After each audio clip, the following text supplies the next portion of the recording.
चीजें हैं, हो सकता है उससे कुछ मामला सॉल्व हो, तो नहीं उससे भी कुछ करा देंगे। नहीं अगर इससे हो जाएगा तो फिर आगे हम लोग तार्किक भाववाद पे आ जाएंगे। कल आप लोग जैसा होगा बताइएगा। तो शुरू करिए। जी सर। सुकरात के एक शिष्य। सर टॉपिक क्या है? टॉपिक वही है, सेंस एंड रेफरेंस। उसी के अंतर्गत ये सब टॉपिक डलवाते हैं आप लोगों को। तो अभी एंटीस्थेनीज के बारे में थोड़ा सा लिखना है।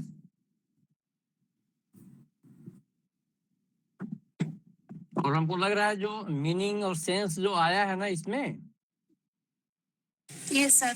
तो हमको लगा दोनों का सेम ही अर्थ होगा क्या, क्योंकि आज मैं पढ़ रहा था ब्लैकवेल वाली बुक, तो वहां भी मीनिंग कहीं आया है, कहीं सेंस आया है। तो हम चूंकि दोनों तो समानार्थक शब्द ही हैं, तो हमको लगा जो तात्पर्य हम अनुवाद करवा रहे हैं क्यों ना अर्थ ही सब जगह करा दें, और ब्रैकेट में मीनिंग या ब्रैकेट में सेंस लिखवा दें। आप लोग बताइए।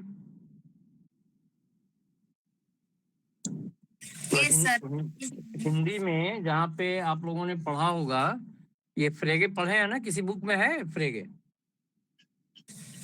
Yes sir.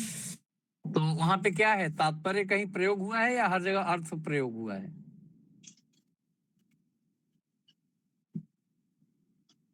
जो लोग पढ़े हो वो बताएं। सर जनरली अर्थ और संदर्भ यूज होता है। अच्छा, तो इसका मतलब है कि मीनिंग के लिए भी हम लोग अर्थ का ही प्रयोग करें ना? Yes sir. तो वही करेंगे, क्योंकि उसको उस बुक में भी पढ़ रहे थे तो कहीं मीनिंग आया है, कहीं सेंस आया है, तो बड़ा कंफ्यूजन हो रहा था। तो हमको लगा कि क्यों ना अर्थ लिखवाएं और ब्रैकेट में जहाँ मीनिंग है मीनिंग करा दे, जहाँ सेंस है वहाँ सेंस करा दे। वर्ड हिंदी का ही रखें, अर्थ ही। तो सब ठीक है, फिर चलिए बढ़ते हैं आगे। लिखिए, सुकरात के एक शिष्य एंटीस्थेनीज, लिख दें या लिख लेंगे आप लोग? एंटीस्थेनीज सर लिखवाए हैं, पिछले बार टॉपिक दिलवाए। हाँ ठीक है, तो लिख लीजिए।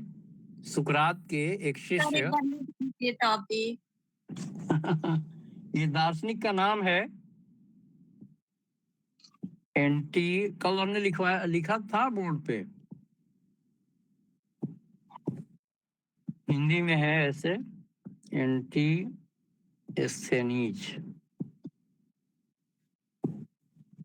ठीक, अब लिखिए, सुकरात के एक शिष्य एंटीस्थेनीज ने स्पष्ट रूप से इन्वर्टेड कॉमा में लिखिएगा, इन्वर्टेड कॉमा लगा लीजिए, एक सामान्य वस्तु जनरल ऑब्जेक्ट, एक सामान्य वस्तु जिसे कथन के, अब हम मीनिंग की जगह अर्थ ही लिखवाने चल रहे हैं, ठीक है? Yes sir. तो जिसे कथन के अर्थ के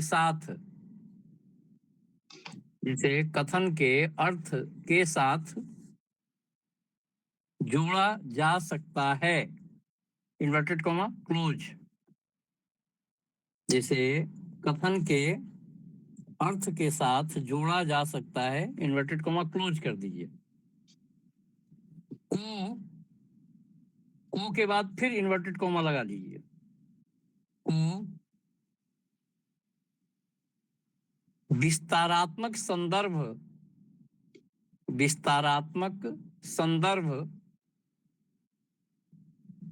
की एक विशेष वस्तु, इन्वर्टेड कॉमा फिर बंद कर दीजिए, विस्तारात्मक संदर्भ की एक विशेष वस्तु, इन्वर्टेड कॉमा क्लोज, के बीच अंतर किया,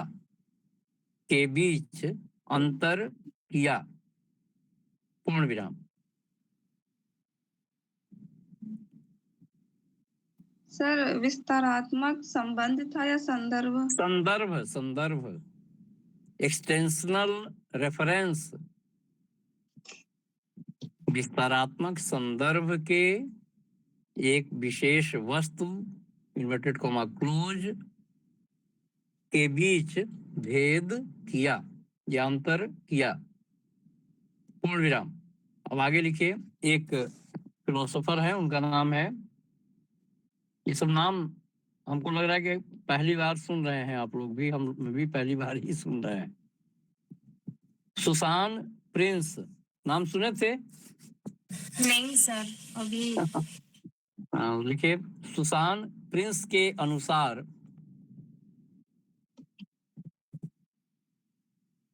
कॉमा लगा दीजिए। इससे यह पता चलता है कि, इससे यह पता चलता है कि वह अर्थ, अर्थ यानी सेंस, वह अर्थ और संदर्भ रेफरेंस के बीच भेद करते हैं, पूर्ण विराम। के बीच सर भेद करते हैं, के बीच इंद्रिय नहीं, इंद्रिय कह रहे हैं, अरे सेंस का क्या है, हाँ, अर्थ और संदर्भ के बीच भेद करते हैं, अंतर करते हैं। तो देखिए, ब्लैकवेल वाली पुस्तक जब पढ़ रहे थे तो वहां पे कॉन्टेक्स्ट शब्द का प्रयोग बहुत हुआ है, कॉन्टेक्स्ट सिद्धांत। तो कॉन्टेक्स्ट की हिंदी क्या है?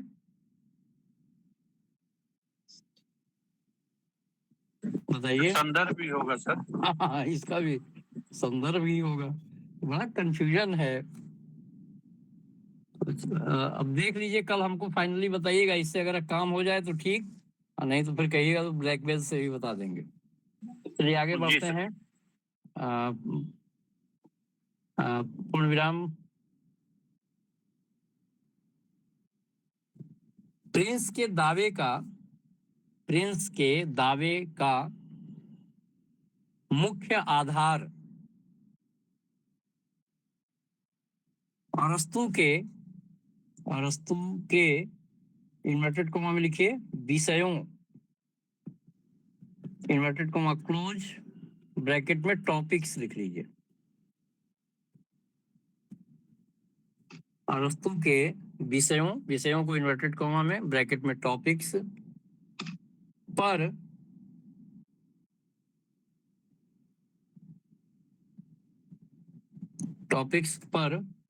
अब इन्वर्टेड कोमा में लिखिए अलेक्जेंडर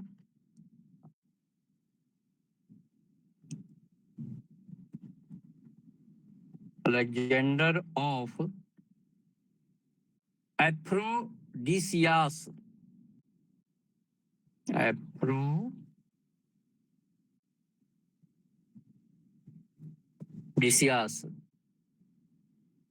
इन्वर्टेड कोमा क्लोज, मतलब एफ्रोडिसियास के अलेक्जेंडर, यही होगा ना? हाँ जी। यानी सिकंदर नहीं, अलेक्जेंडर क्या नाम था, क्या दूसरा नाम था इसका? सिकंदर ही था सर। की टिप्पणियों का एक अंश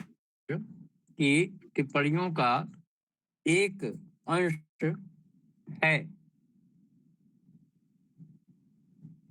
जिसमें तीन तरह के अंतर हैं। तो डैश करके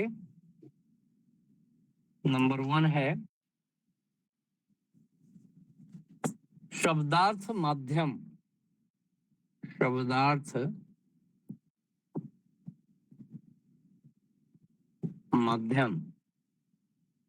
द सिमेंटिक मीडियम,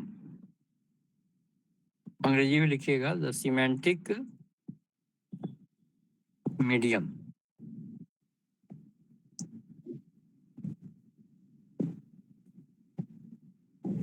नंबर 2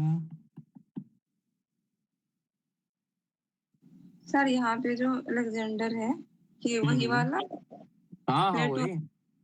किसके शिष्य थे ये? अरस्तु के थे ना? हाँ जी सर। गुरु थे ना? हाँ, अरस्तु इनके गुरु थे, अलेक्जेंडर के। जी सर। वही हैं। एक और था ना सर, कॉमा अलेक्जेंडर। हाँ एक और अलेक्जेंडर था कोई दार्शनिक। वही है। नहीं और कोई नहीं है, अलेक्जेंडर तो यही है। और कोई है क्या? जी सर, आपने ही लिखवा। हमने लिखवाया है कब? हाँ, वहां पे लिखवाए हैं कि प्लेटो, ये अरस्तु, हेगल के टाइम में। अच्छा एक और हो सकता है, देखिएगा बताइएगा, कल बताइएगा। अरे थेल्स के साथ साथ नहीं आते हैं, थेल्स है, एलेक्जेंडर, वही शायद हो रहा है, शायद इनको लग रहा है। यार यहाँ हेगल के टाइम में, उसके बाद के टाइम में है कोई। हेगल के बाद? मैं सर, मैं कल अच्छे से बताऊंगी पढ़ के पीछे। ठीक ठीक ठीक है। सेकंड पॉइंट लिखिए, शब्दार्थ माध्यम से, शब्दार्थ माध्यम से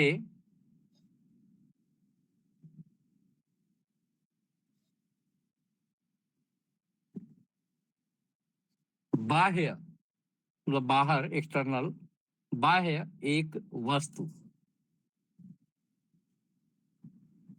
N object external to the semantic medium.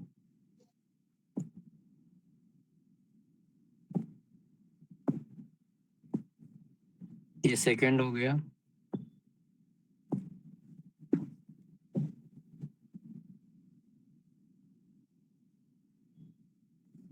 इसके बाद और तीसरा पॉइंट है, हालांकि बहुत सी चीजें इन्होंने छोड़ दिया है।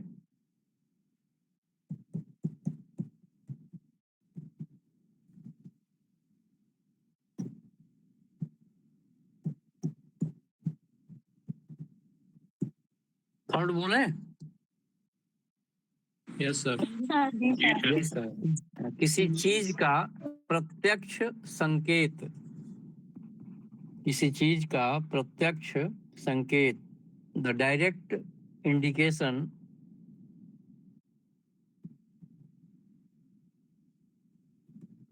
Of a thing.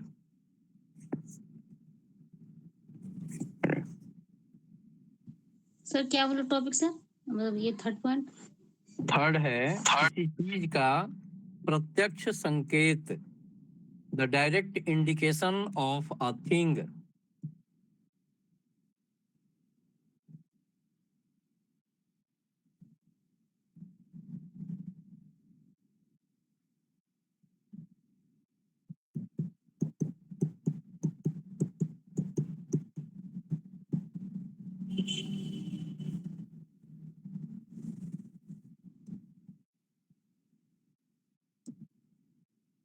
हो गया? जी सर।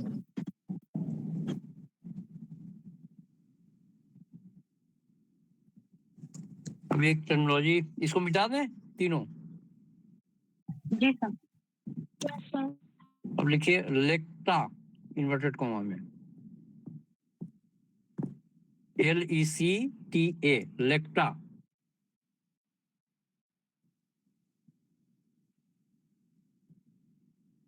या रुकिए, इसको काटिए, अलग से हेडिंग डाल दीजिए, स्टोइकवाद, ये छोटा सा हेडिंग डाल दीजिए।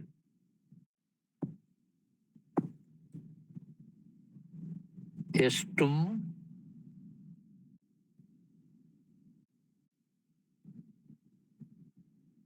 स्टोइक ऐसे होगा ना, STOICISM, स्टोइसिज्म। इसको हिंदी में क्या बोलेंगे? स्टोइकवाद। सही लिखे हैं ना हिंदी? चलिए 2 लाइन इसके बारे में लिख लीजिए। अब लिखिएगा लेक्टा, जो लिखवाए थे इन्वर्टेड कॉमा में,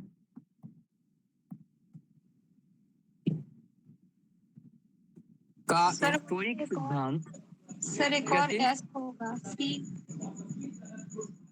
कुछ गड़बड़ है? सर सी के बाद एक और एस होगा।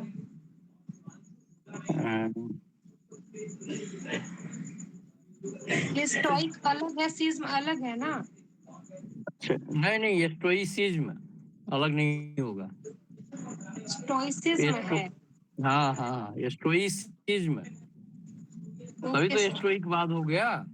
हाँ वो हमको इज्म लगा का मतलब वाद हो गया, स्टोइक हो गया। देखिए स्टोइक, स्टोइक हो गया ना, STOIC। जी सर जी और सर इज्म हमको लगा ISM का मतलब क्या होता है? वाद हो गया। सही है सर। चलिए। में भी ये पढ़ने को मिला था। हाँ, क्या लिखे? लेक्टा का स्टोइक सिद्धांत, लेक्टा का स्टोइक सिद्धांत वाणी, वाणी यानी स्पीच, जिसको वाक हम बोलते हैं, वाक। तो वाक न लिख के या वाणी लिख लीजिए, चाहे वाक ही लिखिए। वाक ब्रैकेट में स्पीच, और वाक द्वारा संदर्भित, वाक द्वारा संदर्भित वस्तु के बीच, वाक द्वारा संदर्भित वस्तु के बीच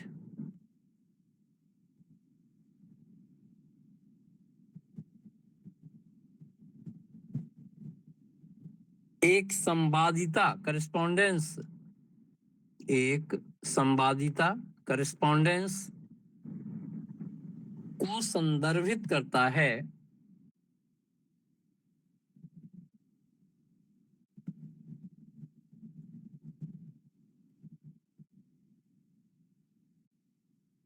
जो स्वयं वाक से अलग है, स्पीच से अलग है, जो स्वयं स्पीच से अलग है।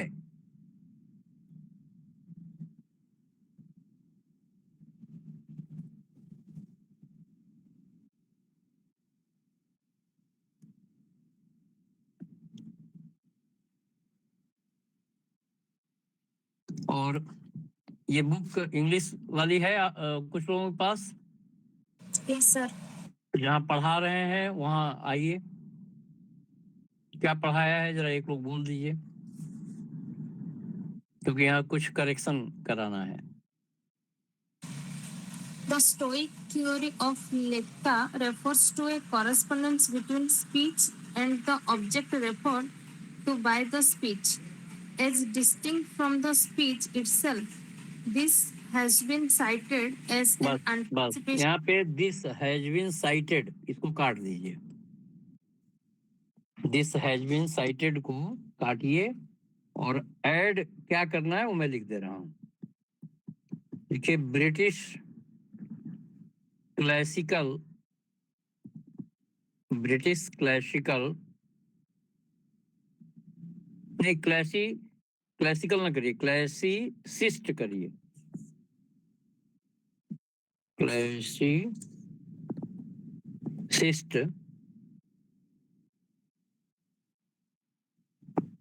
उनका नाम है RW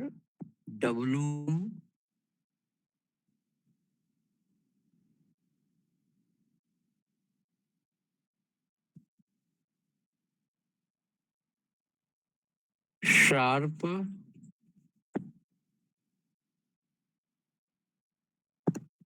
फ्लैश, साइट्स, लेक्टा, इतना ऐड कर दीजिए।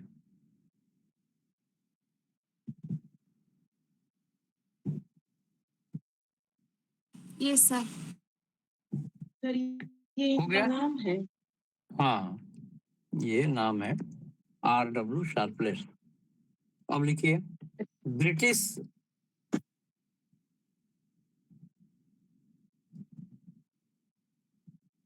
क्लासिक्स के लिए हम लोग क्या अनुवाद कर रहे थे? शास्त्रीयवाद।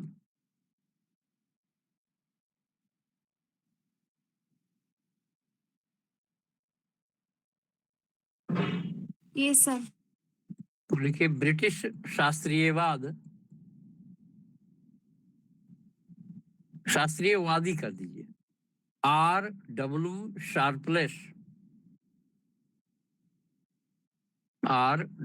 शार्पलेस लेक्टा को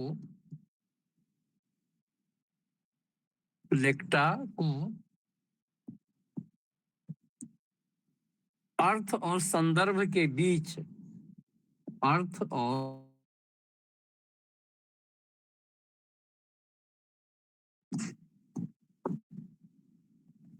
अंतर की पूर्व धारणा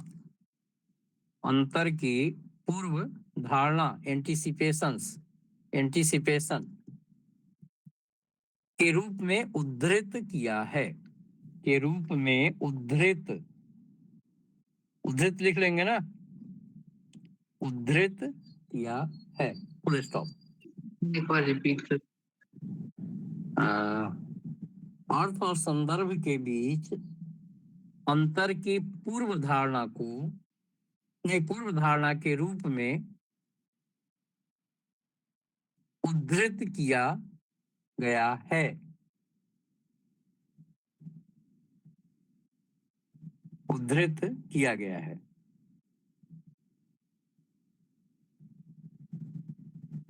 हो गया। और अब हेडिंग डाल दीजिए JS मिल। इनका नाम तो सुना होगा, जॉन स्टुअर्ट मिल।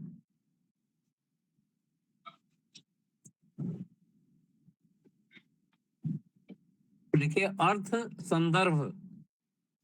संदर्भ दोनों के बीच में हाइफन लगा दीजिएगा, डैश। द सेंस रेफरेंस तो बीच में हाइफन। अर्थ संदर्भ भेद को आम तौर पर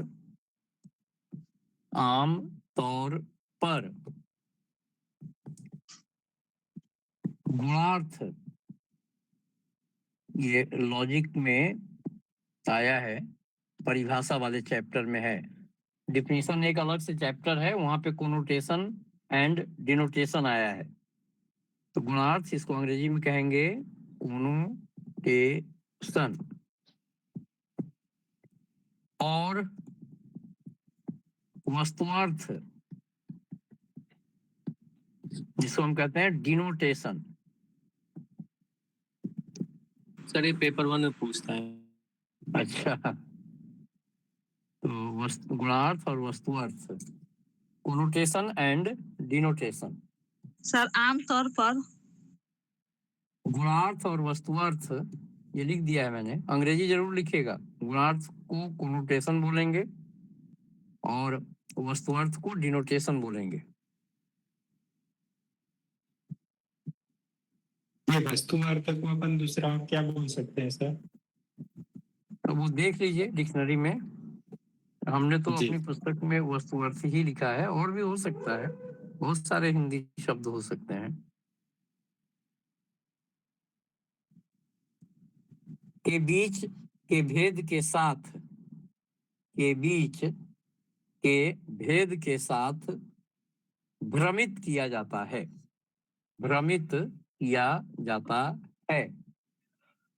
सर गुणार्थ और वस्तुअर्थ के बाद क्या बोलेंगे? के बीच, गुणार्थ और वस्तुअर्थ के बीच के भेद के साथ भ्रमित किया जाता है, कॉमा, जिसकी उत्पत्ति JS मिल से हुई है।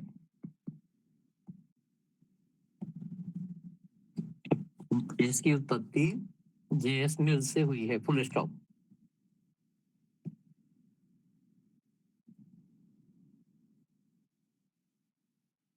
मिल के अनुसार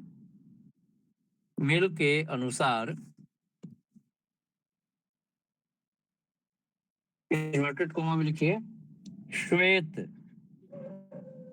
श्वेत माने सफेद, व्हाइट।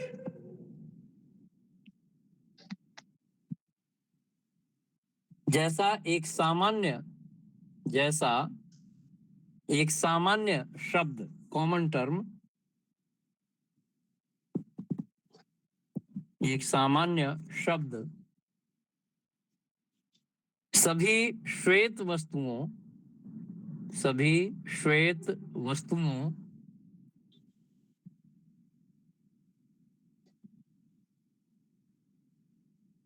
को दर्शाता है। सभी श्वेत वस्तुओं को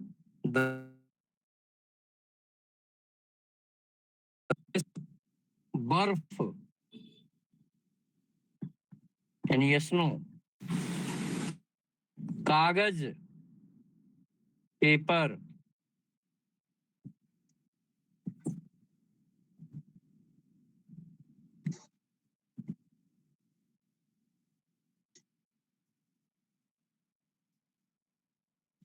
ये मिल का मानना है। लेकिन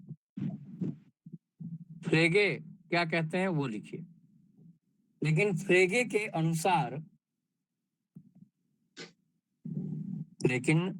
के अनुसार कॉमा लगा लीजिएगा, एक सामान्य शब्द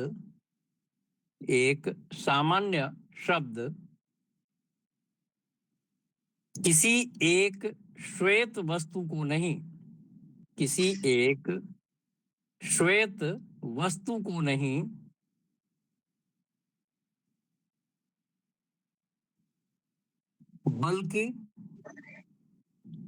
बल्कि एक अमूर्त अवधारणा,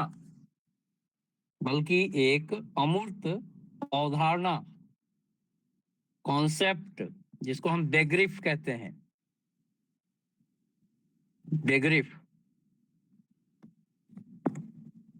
कॉन्सेप्ट, बेग्रिफ का हिंदी इंग्लिश अनुवाद कॉन्सेप्ट है।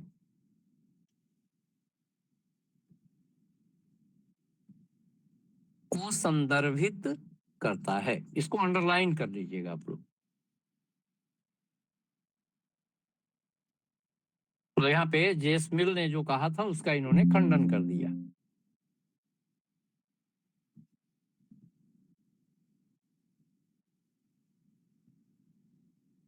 इसको समझाने के लिए इन्होंने आगे लिखा है, हमें संदर्भ के संबंध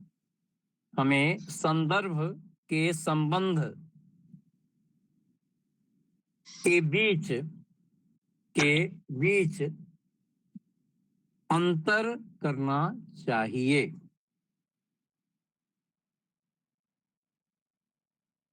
हमें संदर्भ के बीच अंतर करना चाहिए।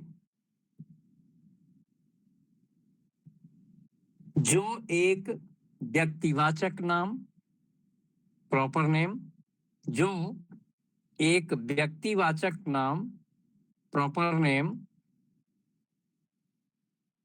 और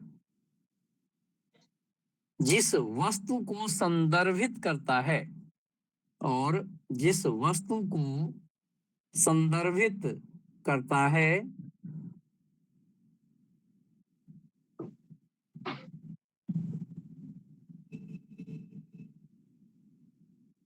उसके बीच होता है।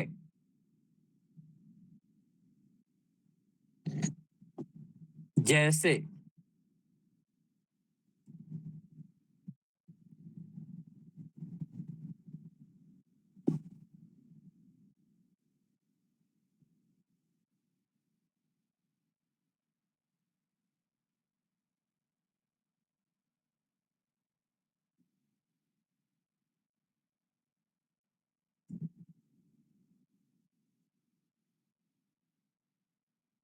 सर व्यक्तिवाचक नाम के बाद क्या बताया आपने? व्यक्तिवाचक नाम और जिस वस्तु को संदर्भित करता है उसके बीच होता है।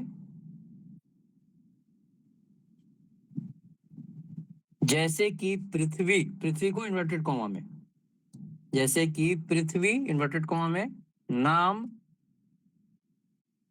तो पृथ्वी को यहाँ पे नाम मान रहा है, और पृथ्वी लिखिए इन्वर्टेड कॉमा में ग्रह, और पृथ्वी ग्रह मतलब एक तरफ पृथ्वी को नाम कह रहा है, दूसरी तरफ पृथ्वी को ग्रह कह रहा है। तो पृथ्वी नाम और पृथ्वी ग्रह के बीच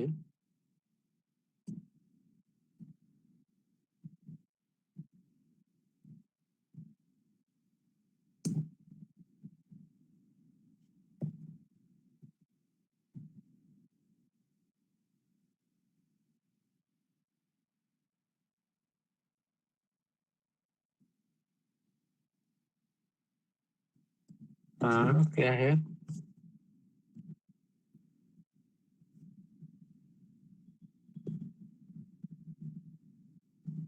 और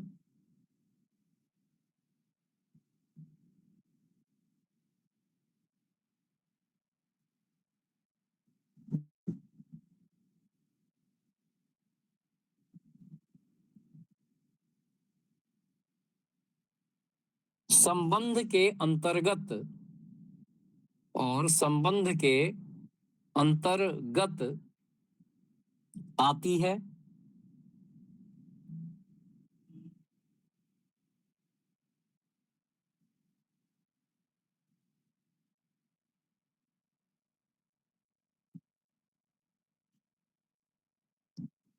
कॉमा लगा के संबंध में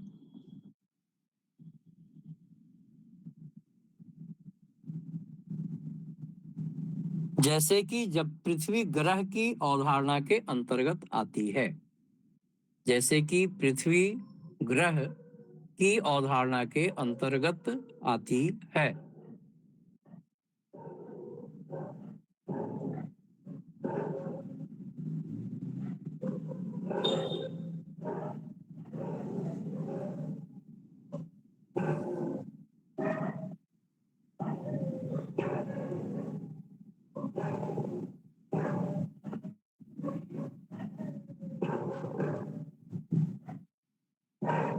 किसी व्यक्तिवाचक नाम का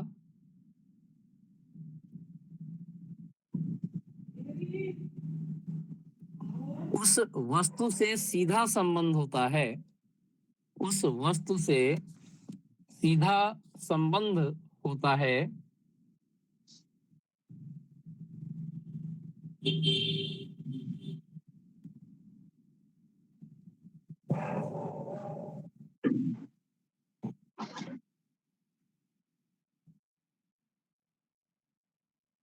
जिसे वह निर्दिष्ट करता है, जिसे वह निर्दिष्ट करता है।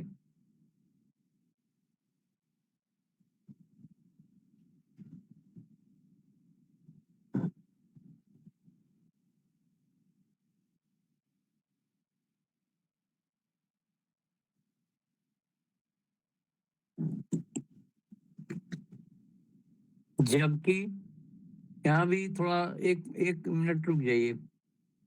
इंग्लिश वाली बुक आप लोग निकालिए जरा, जो लाइन बता रहे हैं। आइए, the relation of a proper name to the object it designates is direct, comma, whereas a word like planet, उसके बाद यहाँ पे दिया है हैज नो, तो हैज नो की जगह डज नॉट हैव कर दीजिए। हैज नो की जगह डज नॉट हैव सच, सच है ना आगे? Yes, sir. केवल डज हैज नो हटाकर डज नॉट हैव कर दीजिए। हालांकि गड़बड़ नहीं है, लेकिन फिर भी डज नॉट हैव। सच आगे है, उसमें ए जोड़ दीजिए। सच के बाद a direct relation to the earth और एट ऑल काट दीजिए। एट ऑल बट ओनली इतना काट दीजिए।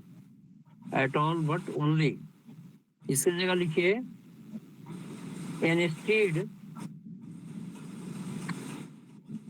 instead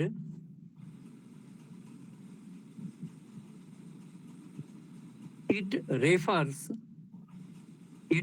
refers to a concept है आगे, तो आपको जोड़ना है instead it refers उसके बाद टू अ कॉन्सेप्ट, ये रहने दीजिए। दैट द, इसको काट दीजिए। दैट द, इसको काट दीजिए। अंडर हुइच,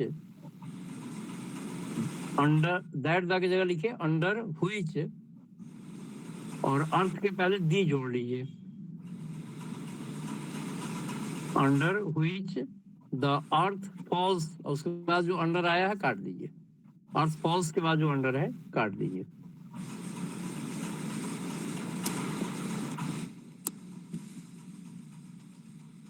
और अब लिखिए जरा।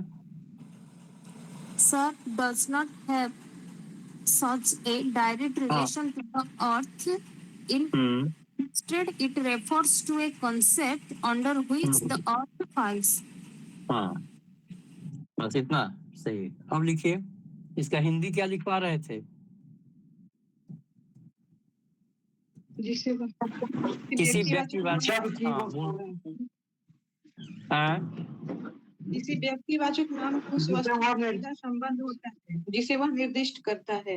हाँ, कॉमा, जबकि ग्रह जैसे शब्द का, जबकि ग्रह जैसे शब्द का पृथ्वी से ऐसा कोई सीधा संबंध नहीं है। पृथ्वी से ऐसा कोई सीधा संबंध नहीं है। हालांकि जो पहले था वो गड़बड़ नहीं लिखा हुआ था, लेकिन हमको लगा कि ये इसमें ऐड कर लीजिए। बल्कि केवल उस अवधारणा से है, बल्कि केवल उस अवधारणा से है जिसके सर, अंतर्गत, जैसे के बाद तो जैसे शब्द का पृथ्वी का, हाँ, जैसे, जबकि ग्रह जैसे शब्द का पृथ्वी से ऐसा कोई सीधा संबंध नहीं है या नहीं होता है।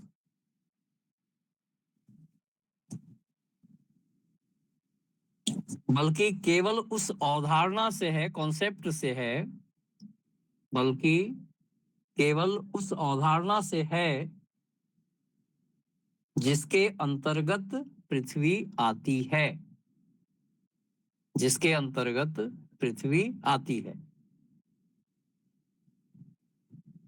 तो पहले जो लिखा हुआ था वो भी गड़बड़ नहीं था, और हमने जो ऐड कराया है वो भी ठीक है। मतलब ओरिजिनली यही लिखा हुआ है जो हमने ऐड कराया है।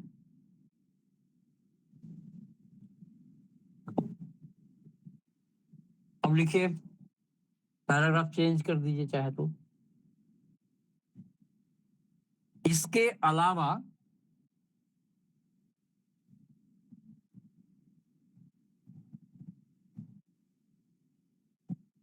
किसी भी चीज के बारे में, किसी भी चीज के बारे में यह निर्णय लेना कि वह इस अवधारणा के अंतर्गत आती है, वह इस अवधारणा के अंतर्गत आती है, कॉमा लगा के, इन्वर्टेड कॉमा में ग्रह और फिर इन्वर्टेड कॉमा क्लोज, आती है के बाद कॉमा, सर वह के बाद क्या बोले सर? वह इस अवधारणा के अंतर्गत आती है, फिर कॉमा लगाइए, फिर इन्वर्टेड कॉमा में लिखिए ग्रह, इन्वर्टेड कॉमा क्लोज। शब्द के अर्थ के बारे में, शब्द के अर्थ के बारे में हमारे ज्ञान का अंग नहीं है, हमारे ज्ञान का अंग नहीं है।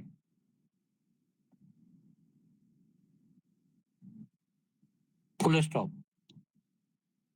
गुणार्थ और वस्तुअर्थ, वही डिनोटेशन और कोनोटेशन, और कोनोटेशन एंड डिनोटेशन। गुणार्थ और वस्तुअर्थ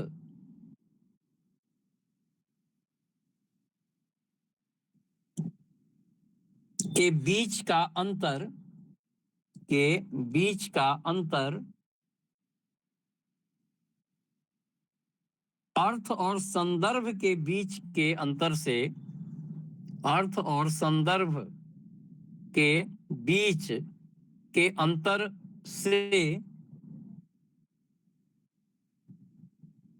ज्यादा,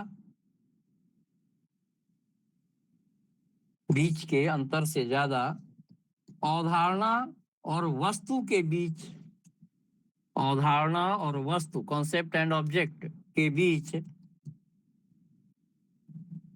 के अंतर के अधिक निकट है, के अंतर के अधिक निकट है।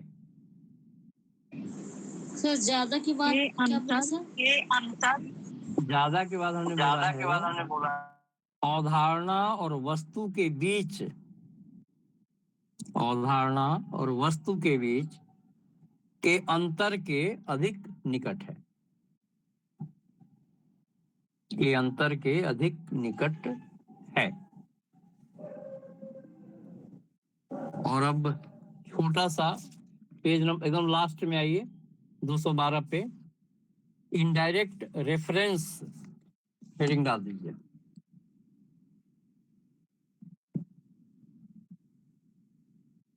अप्रत्यक्ष संदर्भ, लाइट चली गई।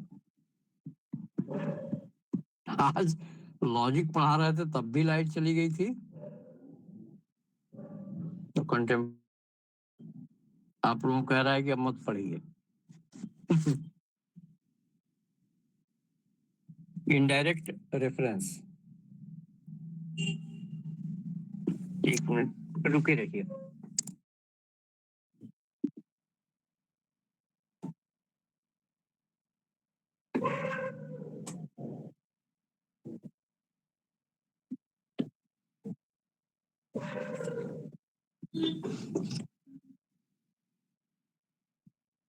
देखिए इस प्रकार यह अभी भी स्पष्ट नहीं होता कि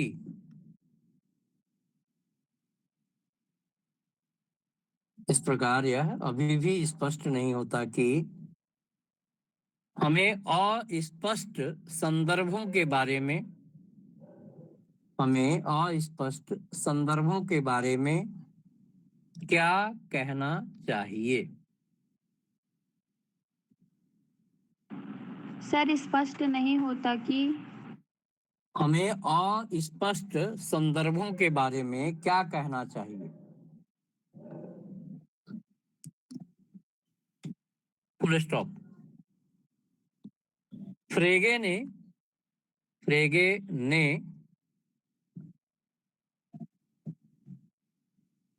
तर्कवाक्यीय दृष्टिकोण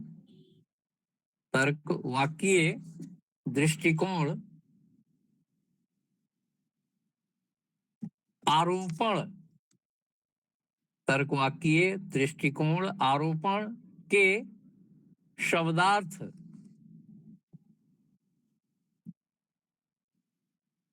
तर्कवाक्यीय दृष्टिकोण आरोपण के शब्दार्थ के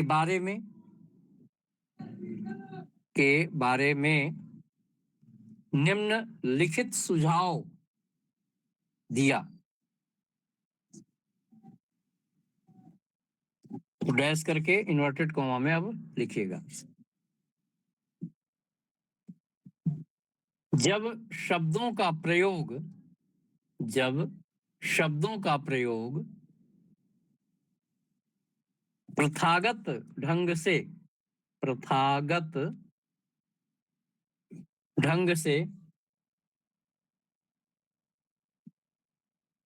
किया जाता है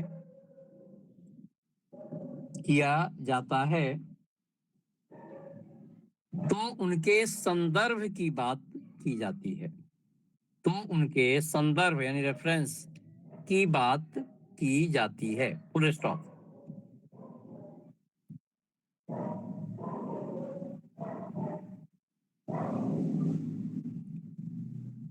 लेकिन ऐसा हो सकता है कि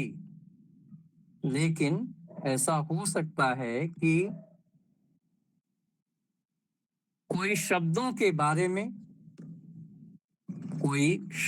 बारे में या उनके अर्थ के बारे में बात करना चाहे। शब्दों के बारे में या उनके अर्थ के बारे में बात करना चाहे, फुल स्टॉप।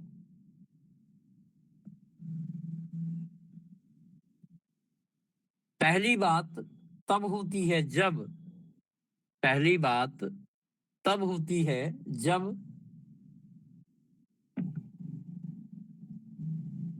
कोई प्रत्यक्ष, ब्रैकेट में लिखिएगा ऑर्डिनरी, नहीं एक मिनट, प्रत्यक्ष यानी डायरेक्ट हो गया, जी सर। और ब्रैकेट में लिखा है ऑर्डिनरी, तो साधारण, इसको ब्रैकेट में लिख लीजिए। फिर कोई प्रत्यक्ष को सर ये वाली लाइन एक बार फिर रिपीट कर दीजिए। पहली बात तब होती है जब कोई प्रत्यक्ष यानी डायरेक्ट, और ब्रैकेट में है ऑर्डिनरी, मतलब डायरेक्ट ब्रैकेट में ऑर्डिनरी है, तो डायरेक्ट का तो प्रत्यक्ष हो गया, ऑर्डिनरी का साधारण हो गया। ये डायरेक्ट ब्रैकेट में ऑर्डिनरी, तो प्रत्यक्ष ब्रैकेट में साधारण। संवाद में किसी और के शब्दों को उद्धृत करता है।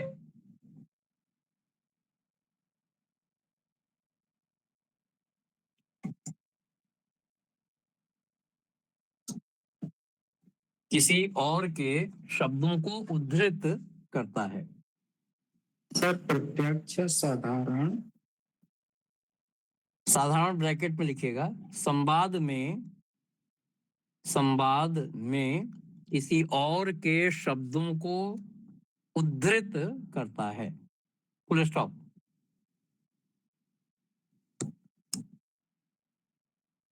लेखन में हम शब्द चिन्हों को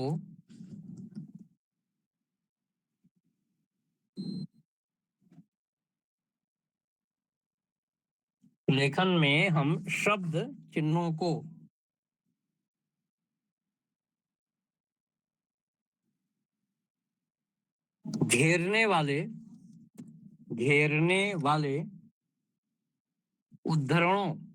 उद्धरण होता है ना,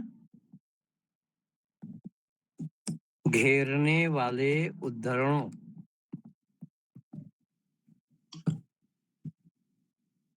का प्रयोग करते हैं।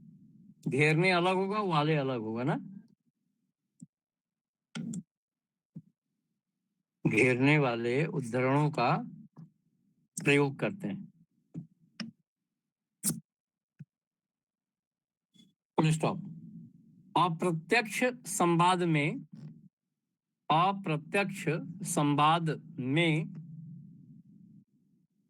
हम अर्थ की बात करते हैं। अप्रत्यक्ष का मतलब इनडायरेक्ट डिस्कोर्स।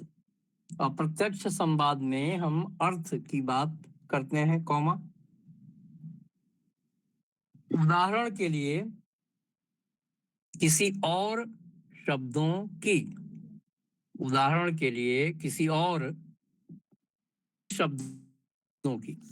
किसी और के शब्दों की, फुल स्टॉप।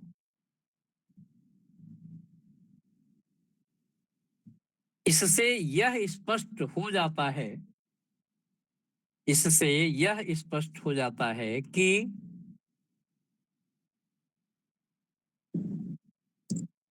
अप्रत्यक्ष संवाद में भी, इनडायरेक्ट डिस्कोर्स में भी शब्दों का कोई प्रथागत संदर्भ नहीं होता। प्रथागत संदर्भ नहीं होता, सेमीकोलन लगा लीजिए। वे वही कहते हैं जो सामान्यतः उनका अर्थ होता है। वे वही कहते हैं जो सामान्यतः उनका अर्थ होता है।